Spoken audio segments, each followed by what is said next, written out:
అండి అందరికీ నమస్కారం. నేను మీ సిహెచ్ అని. ఈరోజు మనం గవర్నమెంట్ సెక్టార్లో హెల్త్ సబ్ సెంటర్లో ఇచ్చే ప్రెగ్నెంట్ మదర్స్కి ఇచ్చే ఎంసీపీ కార్డ్ గురించి తెలుసుకుందాం.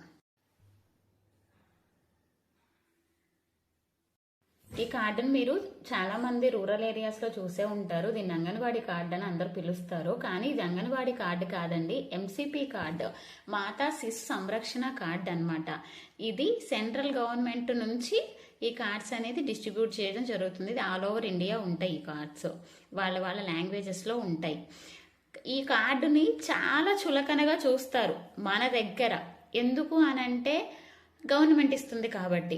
అదే ప్రైవేట్ హాస్పిటల్లో ఒక్కసారి జ్వరం వస్తే వెళ్ళి చూపించుకొని ఫీజు కట్టేసి ఆ ఓపీ స్లిప్ని చాలా భద్రంగా దాచుకుంటారు మన వాళ్ళు, కానీ దీన్ని మాత్రం చులకంగా చూస్తారు.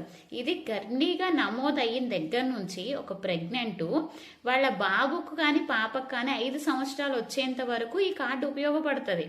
కానీ ఆ విషయం వాళ్ళకి తెలుసుకోలేరు, చెప్పినా కానీ నెగ్లెక్ట్ చేస్తారు. ఎందుకంటే ఇది గవర్నమెంట్ ఇచ్చింది కదా అనేసి. అసలు ఈ కార్డు ఏదమ్మా అని అడిగితే మర్చిపోయామండి, ఎక్కడో పడిపోయిందండి అని చెప్తారు. దీని యొక్క ఉపయోగం ఏంటో నేను చాలా క్లియర్గా వీడియోస్ చేసి పెడతాను, దయచేసి మిస్ కాకుండా చూడండి. Thank you.